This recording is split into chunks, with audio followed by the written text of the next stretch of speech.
ये फिर RSS BJP power में कैसे आ गया? आप तो मिशन चला रहे थे, देश में क्रांति कर रहे थे, आज रिजल्ट आ गया। अब बन लिए सब लोग, चार हर जगह सीएम बना लिए राहुल हैं?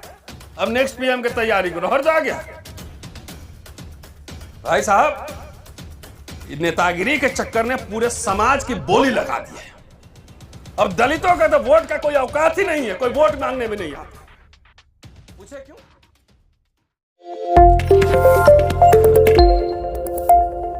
कि आज 5 राज्यों का विधानसभा का रिजल्ट भी आ रहा है। भारत सबसे बड़ी लोकशाही है और यहां चुनाव समझ रहे हैं इसका मायने क्या होता है। अब तो हम राजा बन गए। मेरे से पूर्व वक्ता एडवोकेट रजत ने और राहुल ने विस्तार से एक पृष्ठभूमि तैयार कर दी है। आप संविधान दिवस मना रहे हैं, आखिर संविधान से खतरा किसको है? संविधान को किससे खतरा है? ये उल्टा कि संविधान से खतरा मनुस्मृति को है, और जो मनुस्मृति को मानने वाले हैं उनको संविधान से खतरा है। संविधान ने भारत में सिर्फ दलितों को नहीं दिया, सबको दिया। यहां के सवर्ण, अवर्ण, महिला, पुरुष सबको अधिकार दिए, सबको दिए। इसलिए मैं समझता हूं कि संविधान बचाने की जिम्मेदारी सिर्फ अंबेडकरवादियों की नहीं है। जो लोग भी प्रजातांत्रिक मूल्यों में, लोकशाही में, डेमोक्रेटिक वैल्यूज में विश्वास करते हैं, उन सब की जिम्मेदारी है संविधान बचाने की। इसलिए आज देखेंगे कि बहुत सारे दलित लोग आरएसएस और बीजेपी में जाके बैठे हैं। सबसे ज्यादा सांसद हैं उनके पास, और सबसे ज्यादा एमएलए हैं, और किसके साथ खड़े हैं? वो आरएसएस के साथ खड़े हैं। और आरएसएस कभी संविधान में विश्वास नहीं करता है। खुल के मन से कर रहा हूं, जिस समय संविधान लागू हुआ था उस समय तुरंत ऑर्गेनाइजर में लेख छपा था कि मनुस्मृति हमारा समय संविधान को नहीं मानते, इसमें भारतीयता नहीं झलक रहा है। कम्युनिस्ट वाले लोग शुरुआती दिनों में वो समझते थे कि साम्यवादी क्रांति हो जाएगी तो हम नया संविधान बना देंगे जिसमें सब समतावादी हो जाएगा, सब समान हो जाएगा। लेकिन धीरे धीरे संविधान को वो भी मानने लगे। एक ऐसा संगठन सिर्फ आरएसएस के मानने, उसमें दलित भी है, उसमें पिछड़ा भी है, उसमें सब है। तो ये लड़ाई सिर्फ दलित बनाम सवर्ण अवर्ण नहीं है, ये लड़ाई विचारधारा की लड़ाई है। ये बात पहले क्लियर हो जाइए, विचारधारा की लड़ाई है। अभी 26 नवंबर को विज्ञान भवन में पूर्व राष्ट्रपति, लॉ मिनिस्टर, पता नहीं कौन कौन आके पूरा भाषण दिए जा रहे थे। मैं तो रहता तो कहता कि जब ऑफिस में थे उस समय तो थोड़ा जबान खोल लेते, थोड़ा कलम चला लेते। और अभी जो मंत्री बने हुए हैं और एससी कमीशन में हैं, वो तो थोड़ा अपने प्रधानमंत्री को और मोहन भागवत को समझा लेते। समझाते कि नहीं? तो नहीं, आपके बीच आके लंबे लंबे भाषण छोड़ेंगे और आप गुदगुदी वाला भाषण सुन के बोले वाह वाह, खूब ताली बजाए, अब वोट दे आए, और आप ही का वोट लेके आप ही के डंडा से आप ही की पिटाई चालू है। ये नोट कर लीजिए। और मैं अटपट इधर उधर बात नहीं करता, ये कोई जातीय संघर्ष नहीं है, सिर्फ ये विचारधारा का संघर्ष है। तो विचारधारा में कई ब्राह्मण ठाकुर आपके साथ भी खड़े हो सकते हैं और कई दलित पिछड़े उनके साथ भी खड़े हो सकते हैं। ठीक कह रहा हूं जी? पक्का कि सब दलित एक ही है? तो फिर आरएसएस में कैसे चला गया? तो ये बात, पहली बात समझा रहा हूं। अब मैं आप लोगों से पूछता हूं कि आप में से कितने लोग एमएलए एमपी बनना चाहते हैं? एक सवाल से ही बात शुरू करता हूं, हाथ उठा दीजिए जरा सा। नहीं, कोई नहीं? तो पीएम कैसे बनवाओगे? ए राहुल,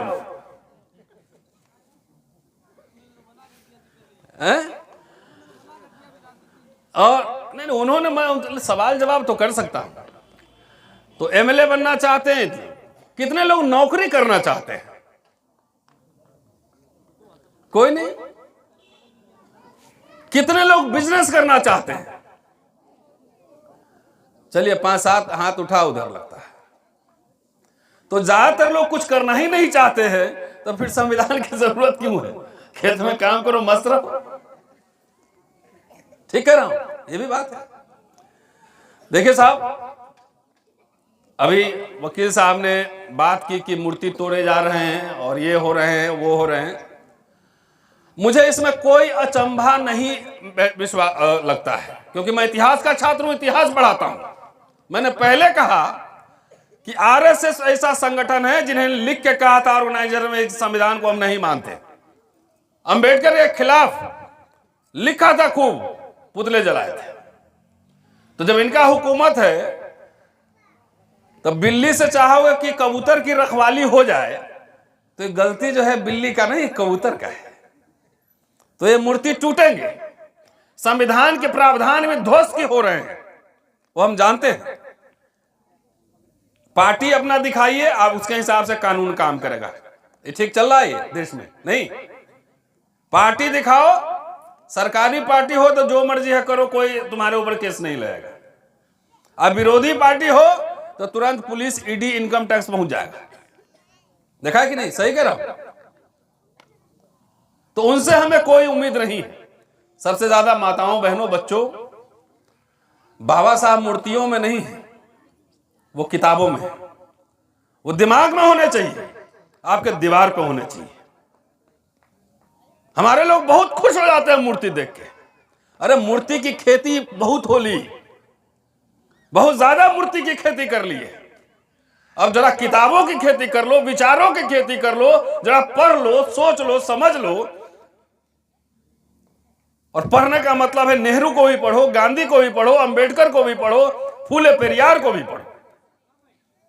क्योंकि ये जानते हैं आरएसएस वाले कि अंबेडकर के नाम पे खूब भक्ति, झूम, डांस, डीजे बजता है, तो इन लोग को यही करवाओ, खूब मूर्ति बनवा दो,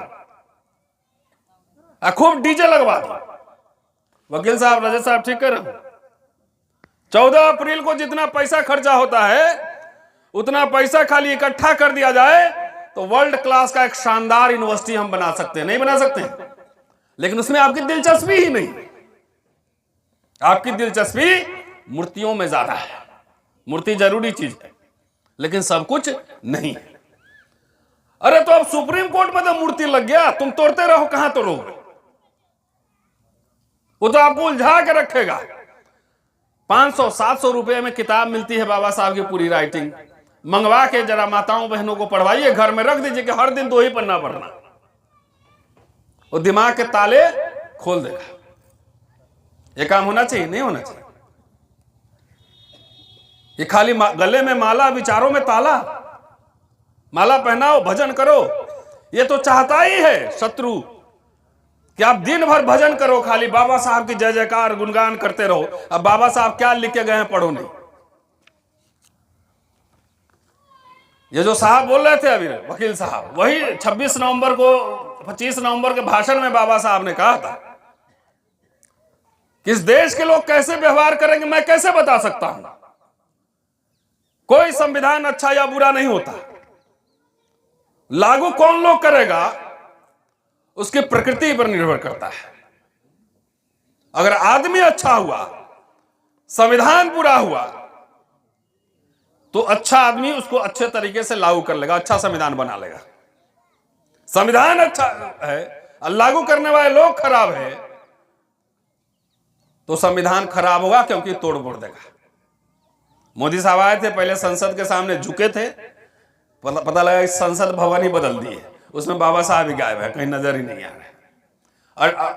अडवाणी जी के सामने झुके थे तो अडवाणी जी को मार्गदर्शक मंडल में भेज दिए। समझ रहे हैं बात? नहीं। तो ये सवाल है, ये सवाल हम लोग को लगातार अपने अंदर उठाना चाहिए। दलितों पे हिंसा के बारे में बात हुई अभी कि हिंसा होती है, थाने में रपट नहीं है, ये नहीं है, वो नहीं है, तमाम बात है। अरे वकील साहब, वही संविधान हमें आत्मरक्षा का अधिकार भी देता है। वही संविधान अगर बोलने की आजादी दे रहा है तो आत्मरक्षा की भी आजादी दे रहा है। आपके घर में डंडे तो होंगे, 2 हाथ तो हैं, आत्मरक्षा नहीं करोगे कि पिटते रहोगे? बाबा साहब ने बार बार यह सवाल उठाया है कि कोई भी जो है, सबसे बड़ी लड़ाई स्वाभिमान की है। स्वाभिमान आपके अंदर अगर नहीं है तो आप मंत्री हो, कुछ हो, राष्ट्रपति हो, प्रधानमंत्री हो, कुछ भी हो, तो फिर आपके पास कुछ भी नहीं। तो हर समय पिटते रहते, रोते रहते, एक आध बार हाथ तो पकड़ो ऐसे, तो वो नहीं पकड़ोगे। पकड़ने की आदत डालो कि रुको, हाउ डेयर यू, तुम्हारी हिम्मत कैसे हुई, ये नहीं कहो। खाली रोते गाते रहोगे हर समय। वही संविधान हमको अपनी रक्षा का अधिकार भी, अपने जान माल की रक्षा का अधिकार भी देता है। कायर लोग कभी मिशन नहीं चला सकते, बेईमान लोग कभी मिशन नहीं चला सकते। कायर लोग अपनी रक्षा नहीं कर सकते, समाज की रक्षा छोड़िए। और बेईमान लोग अपना महल बना सकते हैं, समाज भले भिखारी हो जाए। और ये बात ताल ठोक के कहता हूं, और दिल्ली में बैठ के ताल ठोक के कहता हूं, किसी का डर नहीं है, किसी से कुछ मांगा नहीं है। ये क्यों कह रहा हूं? कड़वी बात कह रहा हूं कि हमारा समाज की जो दुर्गति है, आपको समीक्षा करनी होगी कि पहले अधिकार की बात होती थी, नहीं होती थी अधिकार। जवाहर नवोदय स्कूल खुलेगा तो हमारे बच्चों के, दलित के बच्चों को उसमें अधिकार, रिजर्वेशन चाहिए, लागू होगा? होता था? नहीं होता था? कोई कुछ पता नहीं। स्पेशल रिक्रूटमेंट ड्राइव निकलता था, उसमें SC ST का सबका भर्ती होता था, लाखों लाख नौकरियां निकलती थी, नहीं निकलती थी? तो समीक्षा करनी होगी कि नहीं करनी होगी कि आखिर बाबा साहब ने जिस अधिकार की बात की, वो अधिकार अब खैरात में बदल गया है और समाज हमारा अफीम का नशा चाट के सोया हुआ है।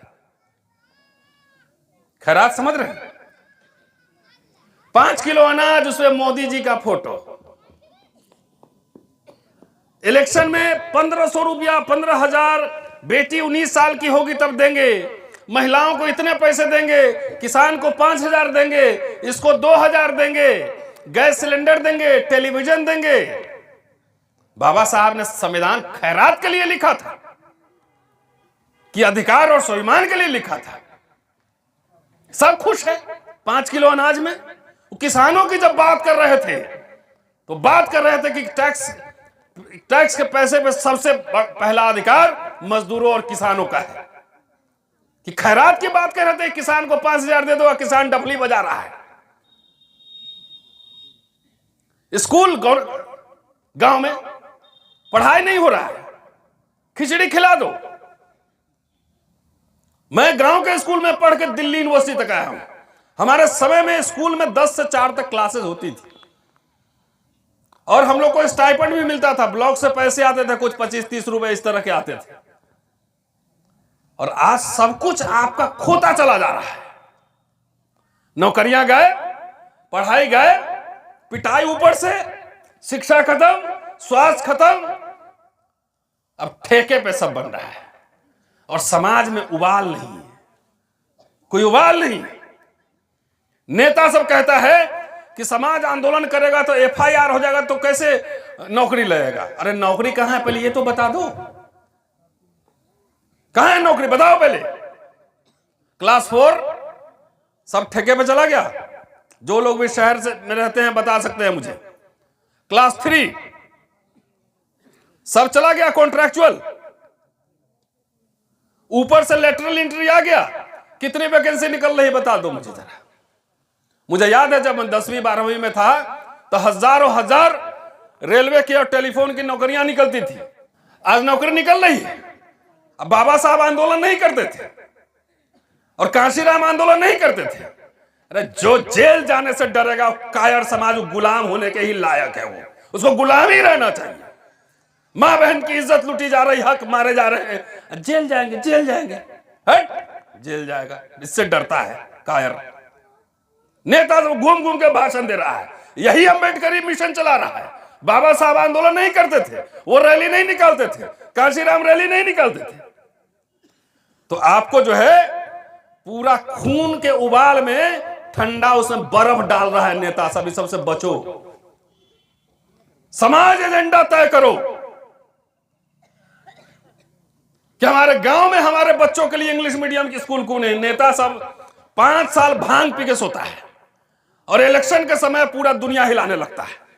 उससे पूछो कि अगर अंबेडकरी मिशन चला रहे हो तो बताओ बाबा साहब ने कितने पार्टी बनाए थे, बताओ, उससे पूछो पहले। और तीनों पार्टी के मैनिफेस्टो थे हैं कि नहीं है, पूछो। नहीं पढ़ेंगे कुछ नहीं, क्या कर रहे हो भैया, तो मिशन चला रहे हैं। सारा मिशन कमीशन में कन्वर्ट हो गया है, चाहे वोट का कमीशन हो, चाहे पैसे का कमीशन हो, चाहे कुछ भी। और मैं कह रहा हूं, मुझे क्या व्यक्तिगत रूप से क्या जरूरत है, मैं पढ़ाता हूं, मेरी अच्छी सैलरी है, बंगला में रहता हूं, है ना, हवाई जहाज से घूमता हूं, लग्जरी गाड़ी, मुझे क्या क्यों जरूरत है कि मैं सिरसा के गांव में आके 200-300 लोगों को एड्रेस करूं, क्यों? मैं घर में रहता भी, मेरी कोई शनिचर इतवार छुट्टी नहीं होती है। अपने लिए नहीं आ रहा हूं, अपने लिए मुझे कुछ चाहिए नहीं, मैं तो कई मुकदमे झेल रहा हूं, हाई कोर्ट सुप्रीम कोर्ट में लड़ रहा हूं, मुझे आप क्या दे दोगे, अब मुझे ये नेता क्या दे देगा? मैं आपके जमीर को झकझोरने आया। जागो। बाबा साहब अकेले लड़के जितना वो अधिकार दिलवाए, और बाद में 40 साल जो हुआ है उसकी समीक्षा करो। आप समीक्षा करो कि आप वो बचा पाए, उसको आगे बढ़ा पाए कि खो दिए। बाबा साहब ने 3 पार्टी बनाई थी, independent labour party, schedule caste federation और रिपब्लिकन पार्टी। तीनों का मैनिफेस्टो तैयार किया था, और नेता कैसा हो इसको बनाने के लिए उन्होंने रिपब्लिकन कॉलेज खोला था, उसका सिलेबस बनाया था कि नेता बनने के पहले क्या क्या पढ़ना चाहिए। जय भीम नमो बुद्धाय दिन भर रटने से नेता नहीं होता है, उसको अच्छे तरह से पढ़ाई करना चाहिए, उसके समाज के बारीकियों को समझना चाहिए, इतिहास, अर्थव्यवस्था। किसी दलित नेता से पूछो कि हमको चाइना से बात करना, कि भारत इंडो चाइना रिलेशन क्या है, जरा बताओ क्या चल रहा है अभी अमेरिका के साथ, जो अभी पन्नू का जो अभी मामला चल रहा है, अमेरिका के साथ टेंशन है, क्या प्रॉब्लम है उसमें, कुछ नहीं बता पाएगा। क्यों? अफीम का नशा, सबको एमएलए एमपी बनना है। अरे अच्छा वकील बन के अंग्रेजी बोलो, सुप्रीम कोर्ट में प्रैक्टिस करो, हाई कोर्ट के जज बनो, प्रोफेसर हो तो अच्छी किताब लिखो, आर्टिकल लिखो, समाज को दिशा दिखाओ, अर्थशास्त्री बनो, सीए बनो, स्टैटिस्टिशियन बनो, फिल्म डायरेक्टर बनो। तो वकील भी बोलेगा कि हम भी मिशन चला रहे हैं, क्या करना है, तो एमएलए बनना है, एमपी बनना है। डॉक्टर है वो भी कह रहा हमको भी एमपी बनना है। मुझे एक बॉम्बे से एक टैक्सी वाला फोन किया कि भाई साहब मैं मिशन में लगा हूं। कौन सा मिशन में लगा है? तो बोला मैं भी यहां पे एक पार्टी का नाम लिया कि मैं वहां का जिला का सचिव हूं और हमें भी जाना है। हमने क्या करते हो? तो बोला ओला चलाता हूं। तो बोले कम से कम 10 कार तो चला लेते हैं, 10 कार का मालिक तो बन लो पहले। हमें ऐसे लोग नहीं चाहिए जिसके पास अपना हवाई जहाज हो, अपना हजारों करोड़ का बिजनेस हो। तो जो समाज इतना सब भेड़ चाल लगा हो कि नेता बनेंगे, मुख्यमंत्री बनेंगे, प्रधानमंत्री बनेंगे, अब बन के करोगे क्या? तो अंडा। क्योंकि मिशन नहीं है, मैनिफेस्टो नहीं है, आपके पास थिंक टैंक नहीं है, तो स्ट्रैटेजी कौन बनाएगा, पॉलिसी कौन बनाएगा? ये कुछ भी नहीं। 40 साल में तो इसके बताओ ना भाई, हम तो आपसे वोट नहीं मांगे, चंदा नहीं मांगे, कुछ नहीं मांगे, तो आखिर ये फिर आरएसएस बीजेपी पावर में कैसे आ गया? आप तो मिशन चला रहे थे, देश में क्रांति कर रहे थे, आज रिजल्ट आ गया। अब बन लिए सब लोग, हर जगह सीएम बना लिए राहुल हैं? अब नेक्स्ट पीएम की तैयारी करो, हर जा गया। भाई साहब नेतागिरी के चक्कर ने पूरे समाज की बोली लगा दी है। अब दलितों का तो वोट का कोई औकात ही नहीं है, कोई वोट मांगने में नहीं आता। पूछे क्यों? पूरा सब मिल के भी पूरी ताकत लगा लोगे तो पूरे हरियाणा में 90 सीट में 2 सीट जितवा सकते हो, मैक्सिमम 2 सीट जितवा सकते हो। इससे ज्यादा कभी जीता है 2? बताओ मुझे। राजस्थान में 5 जितवा लोगे, कहीं 1-2 जितवा लोगे, इससे ज्यादा औकात अभी नहीं है। और उसके चक्कर में पूरे हरियाणा में मैसेज चला जाता है, अरे ये लोग तो जो है हम लोग को वोट नहीं देता, ऐसा काम ही मत करो, बोलो ही मत, बात मत करो। ये बात नहीं। दलितों के वोट की कीमत अब नहीं है, उसकी वैल्यू नहीं है, उसकी बार्गेनिंग पावर नहीं है। जब उसकी पावर थी तो हरियाणा में बोल रहा हूं, अब पता कर लीजिएगा कि 1975 वीर सिंह साहब 75 76 77 में लैंड रिफॉर्म लागू हुए थे कि नहीं? बैंक का नेशनलाइजेशन वो आप मांगने गए थे? नहीं, खुद किया था। पीएसयू खुले थे, लाखों लोगों को नौकरियां मिली, लाखों लाख को नौकरी मिली। तो लगता था कि भाई चलो दलित लोग के लिए कुछ करना चाहिए। अब तो कह रहा है दलित लोग तो हम खूब हुक्मरान बन जाएंगे। तो बोलेगा एक काम करो बेटा, पहले हुक्मरान बन लो, उसके बाद अधिकार ले लेना। तो हुक्मरान बनते बनते जो भी था वो सब खत्म हो गया, हो रहा है। बीजेपी आरएसएस तबियत से खत्म करेगी, क्योंकि आपके पास सिर्फ एक ही नारा है, हुक्मरान बनना है, और तो कुछ चाहिए नहीं। प्रोफेसर नहीं बनना है, नौकरी नहीं करनी है, बिजनेस में भागीदारी नहीं करनी है, इंजीनियर नहीं बनना है, कुछ भी नहीं बनना है। हम तो इंजीनियर से भी मिलते हैं, आईएएस से भी मिलते हैं, आईपीएस, सब रिटायर होने के बाद आता है, कहता है कि मैं नेता बनूंगा। अरे थोड़ा अभिनेता भी बना लो एक आध। बाबा साहब एक काम और अच्छा कर जाते हैं, थोड़ा गड़बड़ हो गया, मैं बराबर सोचता रहता हूं। इन्होंने बात की अभी राहुल ने कि संविधान सभा में गए, ये गए, कैसे गए ये नहीं बोला आपने। खिड़की दरवाजे बंद कर दिए कि ये तो नारों में चलता है, लेकिन किसके रिकमेंडेशन पे गए थे संविधान सभा में भी पता होना चाहिए। बाबा साहब ने लखनऊ में भी भाषण किया था, बोला था कि आप आपस में शादी ब्याह करो ना करो, रोटी खाओ ना खाओ, ये मेरा इशू नहीं है, लेकिन कम से कम मुद्दों पर अगर वैचारिक एकता बना लो तो कोई ऐसा कारण नहीं है कि उत्तर प्रदेश में आप शासन नहीं कर सकते हो। अब तो जात जात की पार्टी बन रहा है, सब कह रहा है कि मैं मिशन चला रहा हूं। कितने अब काउंट करोगे तो खाली दलितों को मैं कह रहा हूं सैकड़ों पार्टी है।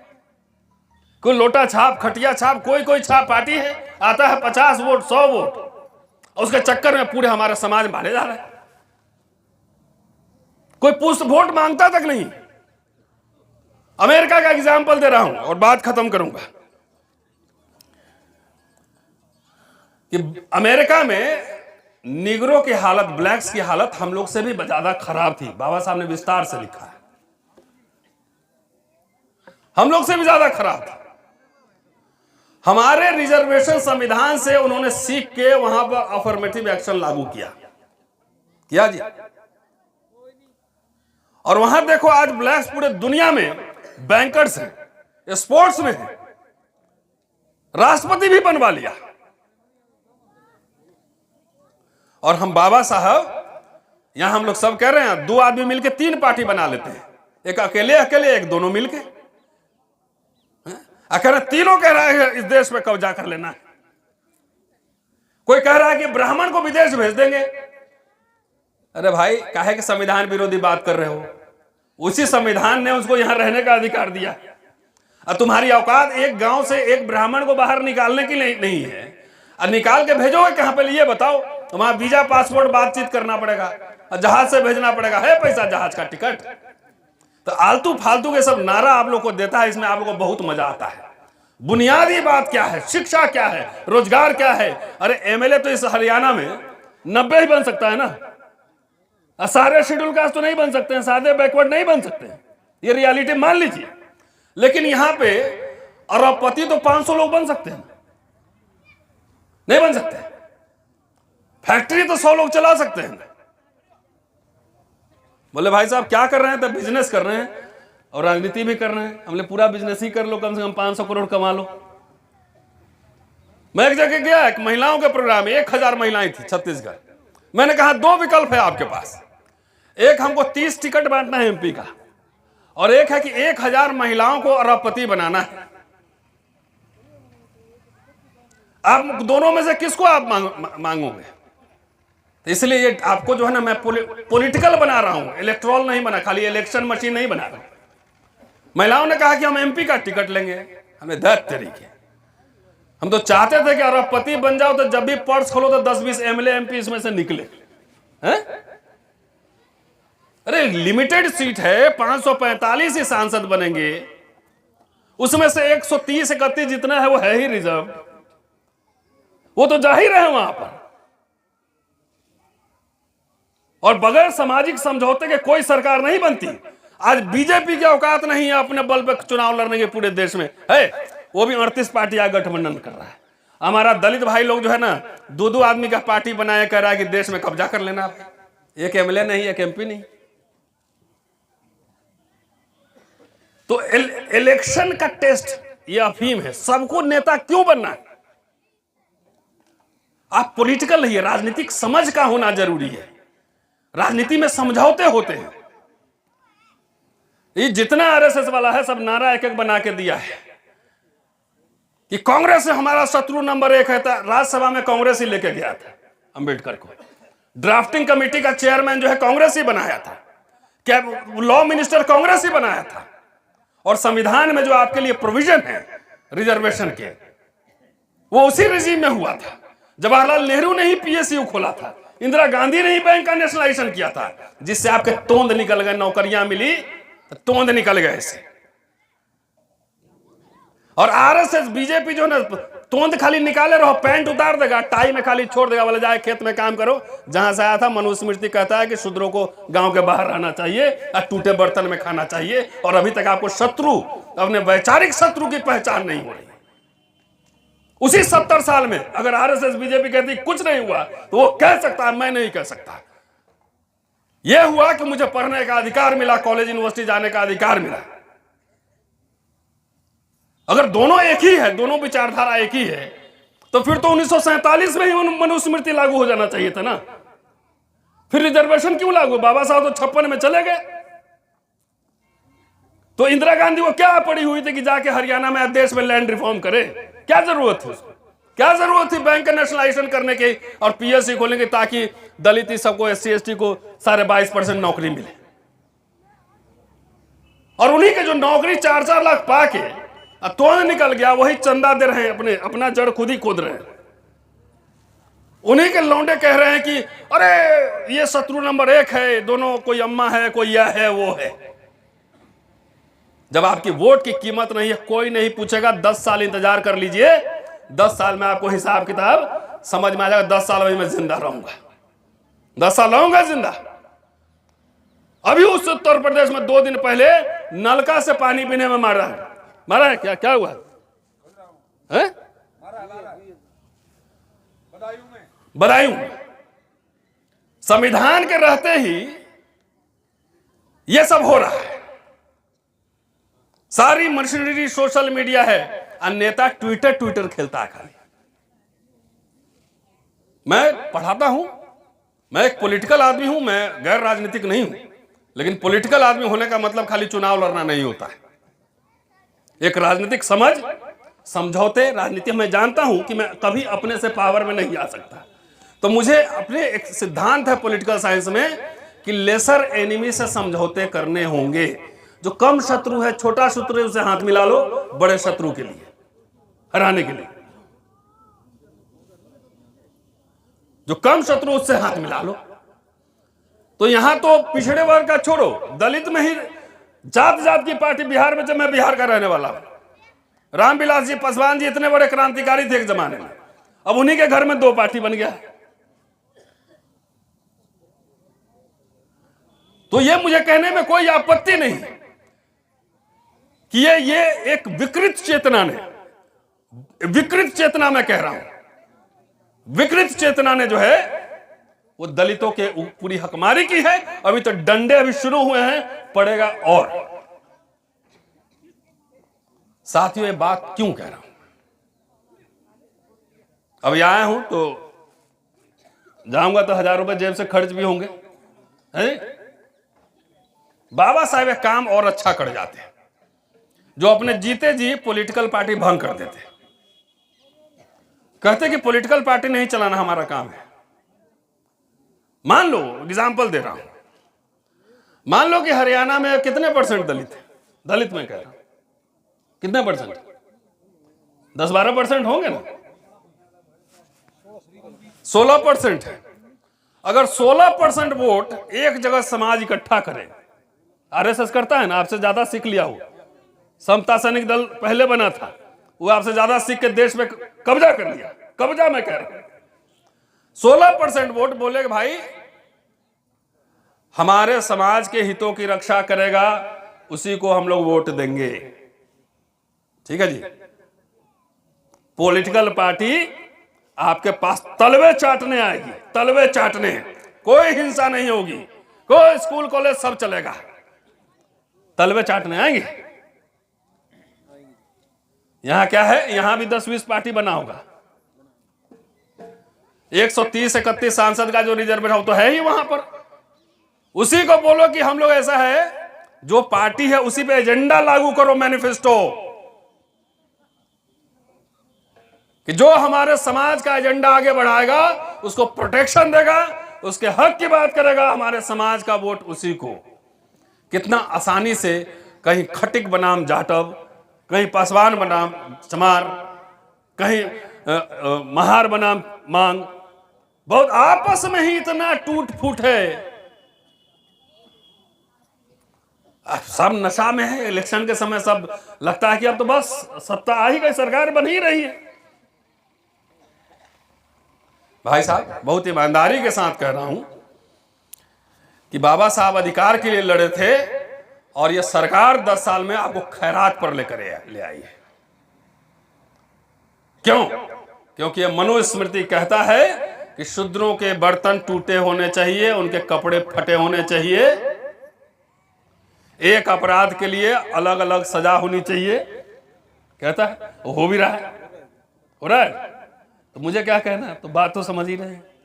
तो हम लोग सामाजिक राजनीतिक चेतना जागृत करने आए हैं कि आप अपना वोट 10 जगह बांट दो, आपके वोट का कीमत ही नहीं रहा, तो कोई आपसे कुछ आप पिटाई लगे, चाहे हकमारी हो, कुछ नहीं हो सकता है। तो मैं समझता हूं कि एक समाज को राजनीतिक होना चाहिए, उसमें राजनीतिक समझ होनी चाहिए, नहीं तो रिजल्ट तो आपके सामने है। 5-10 साल और देख लो, कितने हुक्मरान बन रहे हो, कितने एमएलए एमपी जितवा रहे हो, वो भी दिख जाएगा। बाबा साहब ने समझौते की बात की थी, समाजवादियों से समझौता किया था 1952 के चुनाव में। लखनऊ में कहा था कि सब मिल जाओ। मिलना क्या, बाबा साहब के मिशन का उल्टा काम कर रहे हो। जात, कांशीराम जी ने एक तो बात की थी ना कि जमात में कन्वर्ट किया था, एक बड़ा जमात बनाया था। उनको चाहिए था कि कमांडर 10 बनाते, कम से कम पोलित ब्यूरो बनाते कमांडर। लेकिन हमारे समाज में भी लोग अब उत्तराधिकार घोषित कर रहे हैं। तो कह रहा है जब उत्तराधिकारी घोषित कर रहा है तो राजा महाराजा हो गया, तो अधिकार की क्या जरूरत है, खत्म करो। बाबा साहब ने कभी उत्तराधिकार नहीं दिया था अपने बच्चों को। उन्होंने अपने बेटे को कहा था कि तुम्हारे ऊपर मुकदमा करेंगे, हेरा फेरी करोगे तो। और यहां दलित समाज अब इतना सशक्त हो गया है कि उत्तराधिकारी घोषित कर रहा है। तो उत्तराधिकारी घोषित कर रहे हो तो अधिकार की क्या जरूरत है। सोच लो कि आपको करना क्या है। पंचायत बुलाओ, बैठो, जो नेता है पूछो कि हमारे गांव के स्कूल के लिए, कॉलेज एरिया में कॉलेज के लिए क्या एजेंडा है। निजीकरण हो रहा है, सब बिक रहा है, किसी को कोई हवा नहीं, सारे ट्रेन बिक जाएंगे, पीएसयू, भेल सेल जितने हैं बिक जाएंगे, नवरत्न कंपनियां, हजारों लाख करोड़ रुपए आपके घर में आ रहा है। अरे आज हमारे, कल इसके घर में आएगा।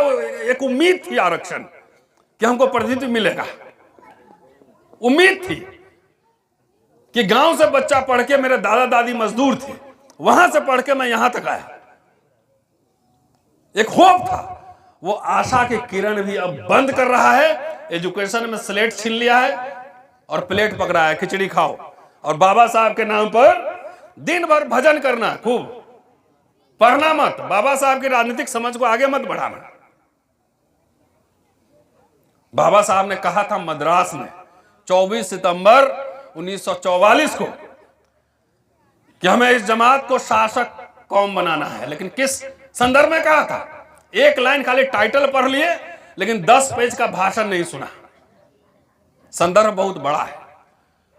उन्होंने कहा था come under one leadership one party, एक झंडे और एक नेतृत्व के अंदर आओ। ये तो नहीं पढ़ा। और जो भी नेता बना वो तानाशाह बन गया। दलितों का भी जो नेता बना तानाशाह बन गया। कोई पार्टी डेमोक्रेसी नहीं, कुछ नहीं, सब कुछ नहीं। सब अपना बेटा को ट्रांसफर कर रहा है, कोई उसको ट्रांसफर कर रहा है। तो कहां से डेमोक्रेसी बचेगी? डेमोक्रेसी नहीं बचेगी तो संविधान नहीं बचेगा, संविधान नहीं बचेगी डेमोक्रेसी नहीं बचेगा।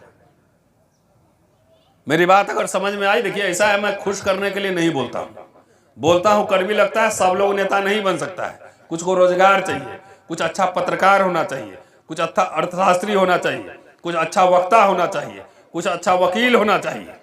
तो यहां तो देखते हैं हमारे दलित भाई लोग जिसको कोर्ट में प्रैक्टिस करके हाई कोर्ट सुप्रीम कोर्ट का जज बनना चाहिए, वो भी झंडा लेके घूम रहा है। और गांव में जो मजदूर काम कर रहा है वो भी कह रहा है हम एमएलए बनेंगे, और वो वकील साहब भी कर रहा है हम भी एमएलए बनेंगे। तो भाई उसको बनने दो, अपना काम है यहाँ कानून की व्याख्या करने का। मुकदमे होंगे तो इतने वकील तैयार करो ना कि थाने थाने में घुस के वकालत करेंगे। जागृत करो। बाबा जी संविधान ने ही आपको अधिकार दिया है आंदोलन करने का, प्रदर्शन करने का। और जो कहता है आंदोलन प्रदर्शन नहीं करो, वो बाबा साहब के विचारों का विरोधी है, वो संविधान का विरोधी है। तो जो नशा चढ़ाया हुआ है ना, एक एक लाइन का भाषण, उसी को हम डिटॉक्स कर रहे हैं। नौकरी तलाशो, रोजगार तलाशो, व्यवसाय तलाशो, बिजनेस तलाशो, सुरक्षा डिग्निटी तलाशो। इंजीनियर डॉक्टर सब खत्म होने वाला, यह तलाश। लाखों की संख्या में नौकरियां हैं। जब बच्चे पढ़ेंगे तो सब एमएलए एमपी बन जाएगा, सब बनेगा एमएलए। कुछ वाइस चांसलर बने, कुछ प्रोफेसर बने। राजनीति उसी की जीवित रहती है जिसकी संस्थाएं होती है। बाबा साहब खाली राजनीति करते थे। उन्होंने कितना मूक नायक चलाया, बहिष्कृत भारत चलाया, बहिष्कृत हितकारिणी सभा खोला, मिलिंद कॉलेज खोला, पीपल्स एजुकेशन सोसाइटी खोला, अखबार चलाए, किताब लिखे, कॉलेज खुले, स्कूल खोले, तमाम खोले। जितना करो, ऐसा नहीं कि आपने लोगों को सशक्त नहीं किया, आपने चंदा बहुत दिया है। बाबा साहब को तो महाराज बड़ौदा ने कोलंबिया भेजा था पढ़ने के लिए। ये बताओ इस चंदाखोरों से पूछो कि 10 बच्चे विदेश पढ़ाए बाबा साहब बनाने के लिए? तो नहीं, कि पढ़ाना तो सरकार का काम है। तो तुम्हारा काम क्या है? खाली चंदा लेना, भाषण देना, चंदा लेना, भाषण देना। और सरकार अगर शिक्षा खत्म कर दे, जहां स्कूल 2 रुपए में पढ़ाया जाता था उसको 500 रुपया कर दे, तो ये बच्चे पढ़ेंगे कहां? ये पूछिए उससे, पूछिए उससे। सरकार अगर विड्रॉ कर ले, जैसे अस्पताल से कर लिया ना, सरकारी अस्पताल में कोई नहीं जाता, मुश्किल से जाता है। स्कूल अब सब कन्वेंट स्कूल में भेज रहा है। तो धीरे धीरे आपके बच्चों को निरक्षर किया जा रहा है। और जो मिडिल क्लास, नौकरी पेशा वर्ग चंदा उनको दे रहा है, अंग्रेजी बोलने वाला क्लास, उन्हीं का चंदा लेके इसी समाज का जड़ खोद रहा है। बाबा साहब ने सरकार से 12 लाख रुपए लोन लिए थे पीपल्स एजुकेशन सोसाइटी की। और पहले सिद्धार्थ कॉलेज खोला था, बाद में औरंगाबाद में मिलिंद कॉलेज खोला था। लेकिन वो भी हम लोग बचा नहीं पाए, न उनका दिया, न आप संघर्ष ही नहीं किया था। क्या चाहिए? खत्म हो जाने दो, गांव में मजदूरी कर लेंगे। क्या जरूरत है इंजीनियर डॉक्टर बनने की? बिना संघर्ष किए हुए, बिना लड़े हुए, किसी एक व्यक्ति के संघर्ष से आपको मिल गया तो लगता है कि इसका क्या मतलब है। आएगा आपको उधर से आपका राजनीतिक शत्रु कान में फूंक देगा, ये फलना बाबू का बेटा इंस्पेक्टर बन गया, तुम्हारा बेटा थोड़ा ही बना है। तो अभी सोचोगे हाँ, तो उस समय रार लगवाएगा, झगड़ा।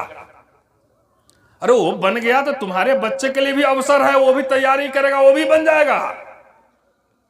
क्या इस देश में जितने वाइस चांसलर हैं सारे ब्राह्मण वाइस चांसलर हैं इस देश के? नहीं है ना, कुछ ही होंगे ना।